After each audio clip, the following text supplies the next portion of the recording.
नमस्कार बच्चों, कक्षा 8 हिंदी सत्र 2 ऑनलाइन शिक्षण के माध्यम में आप सभी का हार्दिक स्वागत है।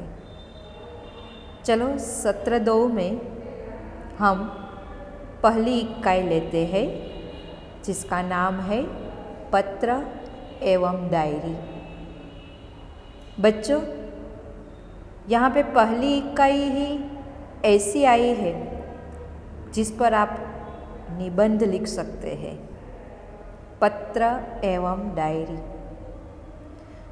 अब चलो एक एक को समझने का प्रयत्न करें। सबसे पहले सिर्फ और सिर्फ पत्र को ले लें।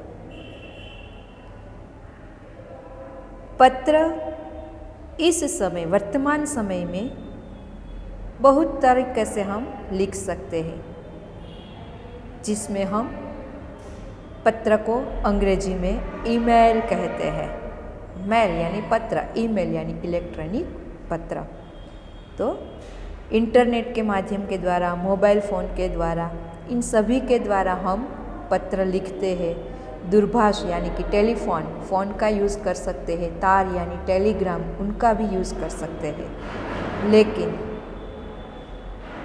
यहाँ पे जो पत्र है उसमें मैं आपको यह कहना चाहती हूँ कि जो हार्ड कॉपी है और सॉफ्ट कॉपी है, आप मेरे कहने का मतलब समझ गए होंगे।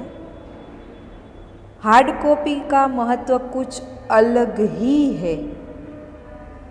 बच्चों, आपके माध्यम में तो ये पढ़ना भी ऑनलाइन हो गया है, तो फिर हम आपसे क्या कहें? आपके बुज़ुर्गों से पूछिएगा, माता पिता, दादा दादी, उनके समय। मैं अपनी बात करूं तो जब हम हॉस्टल में रहकर पढ़ते थे तब किसी का पत्र आने का इंतज़ार करते थे कि ये तो 15 दिन हो गए, महीना हो गया, अभी तक घर से कोई पत्र नहीं आया। लेकिन अब वर्तमान समय में जब भी मन चाहा, घर वालों को, मित्र को वीडियो कॉल कर लिया तो तुरंत ही उसका चेहरा नज़र के सामने आ जाएगा। हमारे समय में क्या होता था कि चेहरा तो देखने तब भी मिलता था जब उनके पास जाते थे, और ये टेलीफोन आदि तो बहुत बढ़िया चीज़ लगती थी। जिसके घर होता था ना, वो तो एकदम पैसे वाले लगते थे। मोहल्ले में एक के घर टेलीफोन होता था, फिर आस पड़ोस के सभी लोग ने उसके नंबर लिए होते हैं और अपने संबंधियों को दिए होते हैं, और फिर वो फ़ोन करते हैं, फिर कहते हैं कि चलो रखो, मैं उनको बुला के लाता हूँ। फिर दूसरी बार फ़ोन करते, तब हम उनके साथ, अपने घर वालों के साथ बात कर सकते थे। तो समय समय की बात है। तो यहाँ पे हमें पत्र एवं यानी और पत्र और डायरी का महत्व समझना है कि उनका महत्व क्या है। देखो, पत्र का महत्व यहाँ पे हमें लिखा है। वह कहते हैं कि सभी जगह कोई हमारे मित्र हो, संबंधियों हो, परिवारजन हो, उनके लिए यह पत्र लिखने की आवश्यकता रहती है। उनके द्वारा हम उनके साथ अत्यंत सुगमता से यानी कि सरलता से उन तक हमारी बात पहुंचा सकते हैं। इस समय पत्र व्यवहार रह गया है किसमें? अधिकारियों के साथ बात करने में या अपनी कोई विनती करने में। किस में? सभी में ऑनलाइन हो गया है, लेकिन फिर भी हमारे पास हार्ड कॉपी होनी चाहिए ना। तो ये हार्ड कॉपी है, वह कुछ ऐसा ही है। चलो हम आगे इसको समझने का ज़्यादा प्रयत्न करते हैं कि हम पत्र किस किस तरीके से किस किस को भेज सकते हैं, और वह भेजने में हमें कौन कौन सी चीज़ों का ध्यान रखना है। तो सबसे पहले पत्र का प्रकार, पत्र के प्रकार बच्चों कई हैं, लेकिन आपको यहाँ पे सिर्फ 7 प्रकार आएंगे, तो हमें वह सीखने हैं। सबसे पहला है निमंत्रण पत्र, जो बहुत ही आवश्यक है। यहाँ पे तो आपको अच्छा लगे वैसा निमंत्रण दिया गया है। सबसे पहला निमंत्रण पत्र है जिसका मुद्दा है कि जन्मदिन के अवसर पर उपस्थित रहने के लिए मित्र को निमंत्रण पत्र। एक मित्र दूसरे मित्र को पत्र लिखता है कि मेरा जन्मदिन है, तुम आ जाओ। ये सब कुछ समझना तभी मुमकिन होगा जब आप अपने दिमाग से यह नेट वाला, ऑनलाइन वाला जो माध्यम है वह अपने दिमाग से निकाल दो थोड़ी देर के लिए, कि यह सब कुछ है ही नहीं, पत्र ही है। पत्र के ऊपर से बच्चों याद आया, एक बहुत पुरानी फिल्म है, उसका नाम मुझे नहीं पता इस वक्त, लेकिन उसमें राजेश खन्ना जी है वह पता है, और वह डाकिया बने हुए हैं। डाकिया यानी डाक यानी पत्र डालने वाला व्यक्ति। तो पूरे गांव में वह डाक देने, पत्र चिट्ठियाँ देने जाते थे। और गांव में तो क्या होता है कि सब लोग पढ़े लिखे नहीं होते, तो जो डाकिया होता है ना वही उसको पढ़ के सुनाता है, क्या हुआ क्या नहीं, किसका पत्र है, सब कुछ वही बताता है। तो एक बार वह गीत आप सुनिएगा जिसके शब्द है, डाकिया डाक लाया, डाकिया डाक लाया, डाकिया। बहुत बढ़िया गीत है, आपके माता पिता को शायद पता भी होगा। उसमें क्या होता है, सभी तरह के पत्र होते हैं। किसी को एकदम हंस के सुनाता है, किसी को रो के सुनाता है, किसी के बच्चों ने मनी ऑर्डर भेजा है तो उसके पैसे देता है। बहुत बहुत बढ़िया गीत है, एक बार सुनिएगा और देखिएगा, मज़ा आ जाएगा।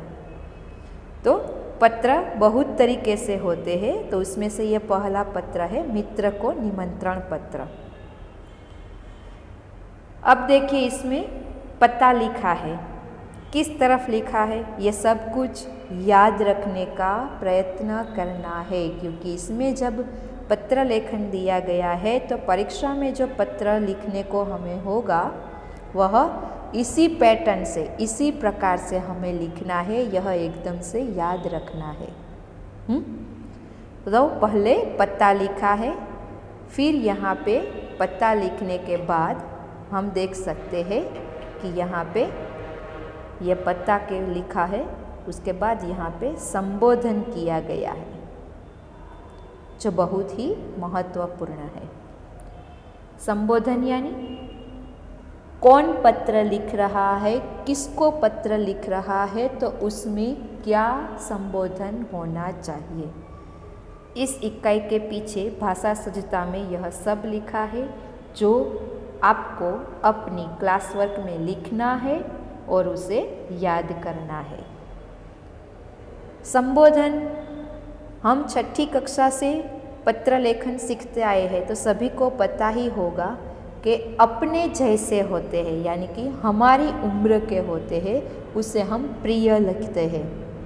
हमसे छोटे होते हैं उसमें हम चिरंजीवी लिखते हैं, और हमसे बड़े होते हैं उनके संबोधन में हम पूज्य, आदरणीय, माननीय आदि संबोधन लिखते हैं। तो यहाँ पे दो मित्र है जो हम उम्र है, यानी कि एक उम्र के हैं शायद, तो इसीलिए वह प्रिय लिखते हैं। तो वह लिखते हैं कि प्रिय मित्र स्नेहल, सप्रेम स्मरण, स्मरण यानी याद कर रहा हूँ, मेरी यादी तुमको भेज रहा हूँ। फिर अब पत्र में क्या लिखता है वह सुनिए। वह लिखता है, तुम्हें यह जानकर खुशी होगी कि अगले रविवार को मेरा जन्मदिन है। देखो यह सब लॉकडाउन या अनलॉक यानी कि ये जो कोविड-19 आया है तब हमें यह सब नहीं करना है, यह सब तो उनके पहले की या फिर वो चला जाए उनके बाद की बात है, ठीक है। कि अगले रविवार मेरा जन्मदिन है, इस बार तो छुट्टी के दिन ही मेरा जन्मदिन है, संडे के दिन छुट्टी होती है ना, इसीलिए वह बोल रहा है इसलिए मैं अपने सभी मित्रों को बुलाना चाहता हूँ कि यह संडे को मेरा जन्मदिन है, सभी को छुट्टी होगी तो कोई किसी भी तरीके से डिस्टर्ब नहीं होगा, परेशानी नहीं होगी। इसीलिए मैं सभी को आमंत्रित करना चाहता हूँ और उन सब को निमंत्रण भेज रहा हूँ। तुम जानते ही हो कि सालगिरह का दिन कितने आनंद का दिन होता है। सही बात है, सभी बच्चों को बर्थडे आता है ना, तो उनके एक हफ्ते पहले तो उनकी शुरुआत हो जाती है। और फिर आजकल के आप जैसे बच्चे तो शायद मम्मी पापा को डिमांड भी करते होंगे कि आप मेरे जन्मदिन पर कौन सा गिफ्ट देंगे। तो फिर यह सब पहले से ही चलता होता है। फिर जिस दिन जन्मदिन होता है उस दिन जिसका जन्मदिन होता है उनकी मनपसंद वानगियाँ बनती है, पकवान बनते हैं, सब कुछ होता है। इसीलिए यह भाई भी कहता है कि वह दिन तो बड़े आनंद का दिन होता है। उस दिन हमारे कई रिश्तेदार भी यहाँ आएंगे। रिश्तेदार तो आएंगे ही। फिर मित्र के नाम बोलता है, विपिन है, साजिद है, प्रशांत है, सानिया है, आदि आदि, यानी सभी लोग, दूसरे भी जिसके नाम नहीं लिखे हैं वह भी सब अवश्य आएंगे। वो सब तो आने ही वाले हैं। मैं चाहता हूँ कि तुम भी इस दिन यहाँ ज़रूर आओ। यदि तुम नहीं आओगे तो हम सबको बुरा लगेगा। कोई ऐसी परेशानी हो तो आ भी नहीं सकता, तो उसमें बुरा लगाने की कोई बात नहीं है।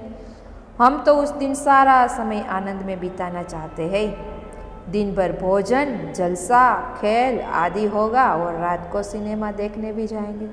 इस वक्त मत जाना प्लीज़। बाद में चले जाना। इस वक्त घर में जो भी हो सकता है वही करना। फिर केक न लेना, मैं तो ऐसा कहती हूँ। केक मत लेना। घर में बनाई केक खाना, लेकिन उसको सेलिब्रेट मत करना। जैसे कि फूंक मारते हैं, तो फूंक मारते हैं तो क्या पता उसमें से क्या निकल आए। इनसे तो अच्छा है कि ऐसे ही मम्मी को बोलो बना दे, बनाकर ऐसे ही खा जाओ। ठीक है। फिर सिनेमा घर में ही होम थिएटर बना लो और देख लो। मुझे आशा है कि इस अवसर पर तुम भी ज़रूर आओगे और मेरे उत्साह और आनंद को बढ़ाओगे। जब यह सब कुछ खत्म हो जाए ना, तब सब लोग अपने फ्रेंड को ऐसा पत्र लिखना। इस वक्त सिर्फ समझ लेना कि पत्र लेखन ऐसे किया जाता है। ठीक है। इस वक्त ऐसा लिखना है कि मैं यहाँ से सेलिब्रेशन करूँगा, तुम वहाँ से वीडियो कॉल करना, मैं जो भी करूँगा वो तुम देखना और आनंद ले लेना। ऐसा हम करेंगे। ठीक है। तो सिर्फ कहना यह है कि यह पत्र लेखन की पद्धति है कि कब कहाँ पे क्या लिखना है, यह सिखाने के लिए यहाँ पे यह दिया गया है। सबसे पहले पता होता है, फिर संबोधन होता है, फिर आगता स्वागता स्वागत होता है, जो प्राथमिक चर्चा जिसे कहते हैं वह लिखी जाती है। फिर मूल बात, जिस टॉपिक पे पत्र लिखना है, जन्मदिन के बारे में लिखना है, तो वह मूल बात दूसरे पैराग्राफ में आएगी। और फिर लास्ट में समापन जिसे हम कहते हैं कि तुम्हारे माता पिता को सादर, वो भी सामान्य बात है, सभी को करना पड़ता है। चरण स्पर्श, छोटे भाई कमल, जो भी हो इसमें लिखा है वही लिखेंगे, ऐसा नहीं है। हमारे भाई बहन का नाम कमल होगा भी नहीं, संगीता होगा भी नहीं, जो हमारे भाई बहन का नाम है हम उसका नाम लिखेंगे। ठीक है। तो यहाँ पे सिर्फ एक हमें यहाँ पे नमूना दिया गया है, उदाहरण दिया गया कि इस तरह से निमंत्रण दिया जाता है। ठीक है। तुम्हारे आगमन की प्रतीक्षा है, यानी कि वह उसकी राह देख रहा है। और फिर अंत में वह कहता है तुम्हारा मित्र साहिल शाह। ठीक है। तो इस तरह पत्र लिखना है। यह पत्र लिखने का प्रकार है, पैटर्न है, हमें इसी पैटर्न में पत्र लिखना है। अब यहाँ पे मैं आपको कह देती हूँ कि क्लास वर्क में आपको क्या क्या लिखना है। क्लास वर्क में आपको इस वक्त यहाँ पे अलग अलग जगह पे शब्दार्थ आएंगे, वह लिखना है। फिर एक भाषा सज्जता का बॉक्स आएगा कि संबोधन का जो है वह लिखना है। फिर डायरी लेखन में आएगा डायरी लेखन में उसकी विशेषताएं आएंगे, लाभालाभ आएंगे, उसके 2 उदाहरण दिए गए हैं वह आएंगे, वह आपको क्लास वर्क में लिखना है। ठीक है, तो यहाँ पे यह सब कुछ आपको याद रखना है। अब पत्र का आया है दूसरा प्रकार, बधाई पत्र। देखो अब इसमें यह है कि जिस मित्र ने पत्र लिखा था कि मैं अपने जन्मदिन पर तुमको बुलाता हूँ, लेकिन वो मित्र जा नहीं सका। लेकिन जन्मदिन तो बहुत अच्छा प्रसंग है ना, तो उसकी बधाई तो देनी ही पड़ेगी। तो वह उसको सामने बधाई पत्र लिख रहा है। यानी कि कोई भी खुशी की बात हो, अगर परीक्षा में कोई उत्तीर्ण हुआ है तो भी हम उसे बधाई दे सकते हैं। कोई अगर खेलकूद में उत्तीर्ण हुआ है तो भी हम उसे बधाई दे सकते हैं। इस वक्त तो जो वॉरियर्स है, जितने भी वॉरियर्स हैं, उसको भी हम बधाई दे सकते हैं। तो इसीलिए हम बधाई किसी भी बात की दे सकते हैं, तो उसे हम बधाई पत्र कहते हैं। देखो सभी पत्र में पैटर्न एक सी ही आएगी, कहाँ पे पता लिखना है, कहाँ पे संबोधन लिखना है, कहाँ पे प्राथमिक चर्चा लिखनी है, कहाँ पे मूल बात लिखनी है और कहाँ पे समापन करना है। तो यह सब पैटर्न तो एक सी ही रहेगी, जिस पे आपको ध्यान देना है। देखो यहाँ पे भी पता लिखा है, बाद में संबोधन किया है, अपनी उम्र का ही है इसलिए उसने भी प्रिय मित्र कहा है, और फिर अपना उसे प्रणाम कहा है, याद दी है कि मैं भी तुम्हें याद करता हूँ। वो बोलता है कि कल ही तुम्हारा पत्र मिला, सब कुछ अपनी प्राथमिक बातें करता है कि भाई यहाँ पे इतनी इतनी तकलीफ़ें हैं, घर में सब कुछ ऐसा है, इसलिए मैं तुम्हारे जन्मदिन पर नहीं आ सकूँगा। तो फिर तुम तो अब 1 साल बड़े हो गए हो, इस अवसर में मैं तुम्हें बधाई क्यों न दूँ। मैं तो चाहता हूँ कि बार बार तुम्हारी सालगिरह आया करे और हमें खुशियाँ मनाने का मौका मिला करे।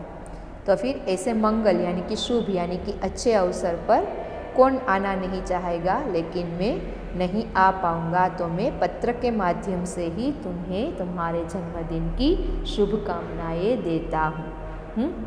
और भगवान तुम्हें चिरंजीवी रखे, चिरंजीवी यानी कि लंबी आयु दे, तुम बहुत साल जियो, ऐसी मैं ईश्वर से प्रार्थना करता हूँ। ठीक है, और फिर अंत में कहता है तुम्हारा मित्र स्नेहल। तो इस तरीके से पत्र लिखा जाता है। देखो ये शब्दार्थ है वह क्लास वर्क में लिखने हैं।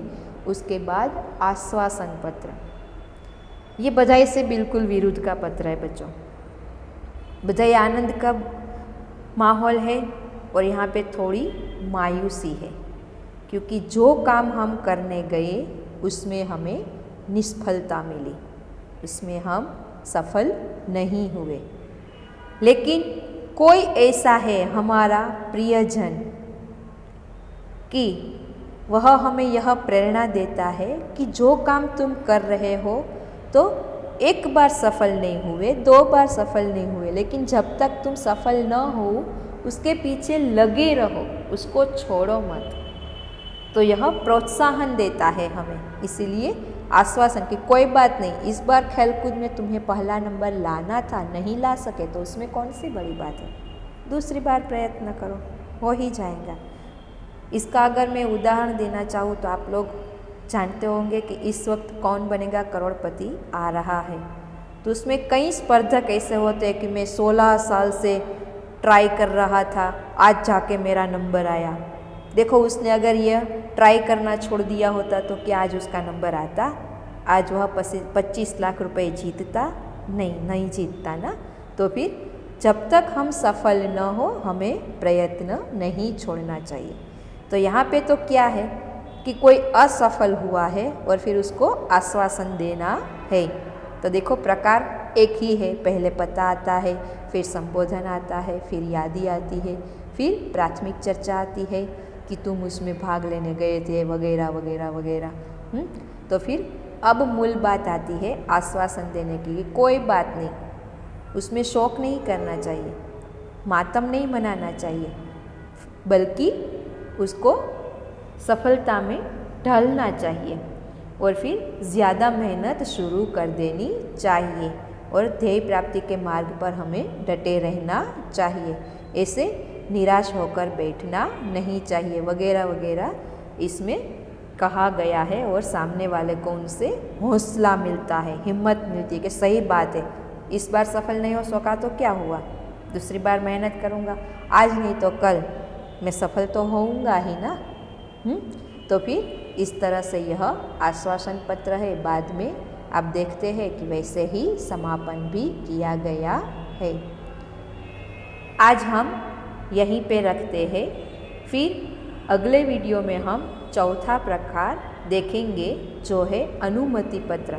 तो इस वक्त तो मैं आपसे अनुमति लूँगी कि आपसे विदा हो और अगली बार आके हम अनुमति पत्र के बारे में जानकारी प्राप्त करेंगे। तब तक के लिए आप ये इकाई पूरी तरीके से पढ़िए, जो लिखने को कहा है वो लिखिए और समझने का प्रयत्न कीजिए। धन्यवाद।